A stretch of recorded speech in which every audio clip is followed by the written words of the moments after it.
Hello friends, finally आज माझ्या मसाल्याला मुहूर्त लागलेला आहे। ही आहे लवंगी मिरची आणि ही बेडगी मिरची आहे। 3 किलो लवंगी मिरची घेतलेली आहे, 1 किलो बेडगी मिरची घेतलेली आहे। बाकीचा हा त्याच्या मापाने हा सगळा गरम मसाला आहे। हा आपण चिरून ठेवलेला 4 किलो कांदा आहे वाळून। हा 1 किलो लसूण घेतलेला आहे आणि त्याच्यामध्ये 1 किलो धने पण टाकणार आहे बरं का। 1 किलो धने आहेत आणि 1 किलो सुकं खोबरं जे आहे ते अगदी बारीक किसून घेतलेलं आहे। आणि त्याच्यानंतर तुम्हाला सांगते, ही जी हळद आहे ना, ही रात्रभर गरम पाण्यामध्ये ठेवली, दुसऱ्या दिवशी सकाळी फोडून वाळवलेली आहे। आणि इकडे हे 1 किलो धने 1 किलो जिरे आहेत, ह्याची पावडर करून आणायची आहे। आता एकदा कसं हा मसाला करून ठेवला, धने जिरे हळदीची पावडर करून ठेवली, मग वर्षभर चिंता राहत नाही।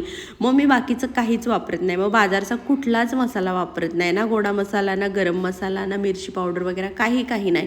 फक्त आपला हा मसाला, काळा मसाला घरी केलेला, घरची धने जिरे पावडर, हळद टाकायची, एकदम मस्त, कशाची गरजच लागत नाही बरं का। एवढा छान हा मसाला होतो, कारण ऑलरेडी आपण एवढे सारे खडे मसाले, कांदा, लसूण, खोबरं ह्यामध्ये टाकलेलं आहे, तर बाकीची गरजच लागत नाही आपल्याला।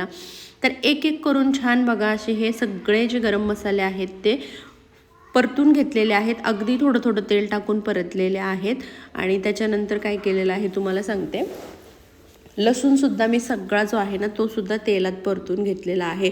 खोबरं, एकदम खोबरं पण बारीक किसल्यामुळे त्याला पण अगदी थोडंसं तेल लागलं, त्यामुळे ते सुद्धा खोबरं परतून घेतलं। आणि कांदा जो आहे तो आपण एवढा छान पातळ पातळ पातळ चिरलेला होता आणि त्याच्यामुळे तो पण लवकर कमी तेलामध्ये लगेचच परतला गेलेला आहे आणि एकदम ब्राऊन कलरमध्ये छान असा कांदा सुद्धा परतला गेलेला आहे। आता हे जे सगळे मसाले, ह्याला मी सगळे खडे मसाले ह्याच्याप्रमाणे 4 किलोच्या प्रमाणे वापरलेले आहेत। आणि सगळ्यात महत्त्वाचा टास्क म्हणजे हे मिरची भाजायचं। बापरे, हा एवढा ठसका वगैरे, नाकातून डोळ्यातून पाणी, म्हणजे डेंजर।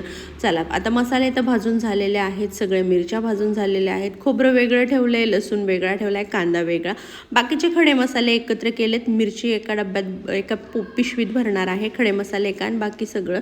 आणि हे सगळं झाल्यानंतर 1 लिटर तेल मात्र जे आहे ते कडकडीत तापायला इकडे ठेवलेलं आहे।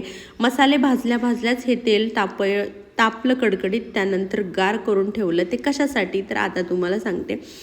तेल तापून ठेवलं, ते गार होते, तोपर्यंत मिरची काढून आणली, मसाला वाटून आणला आणि संध्याकाळी मसाला गार झाला, तेल गार झालं, त्यानंतर मग मी ह्या तेलामध्ये हे 1 लिटर तेल जे आहे ते थोडं थोडं करून टाकणार आहे आणि एकदम मिक्स करणार आहे। ह्याने काय होतं, कडकडीत तापवलेलं तेल गार करून टाकल्याने एकतर मसाल्याला कलर एवढा सुंदर येतो, काळा मसाला आपला हा छान तयार होतो, त्यानंतर मसाल्याला तरी छान येते, भाज्या करताना तेलही कमी लागतं। कलर बघा, मस्त एक नंबर मसाला तयार झालेला आहे मैत्रिणींनो। कसा वाटला ना?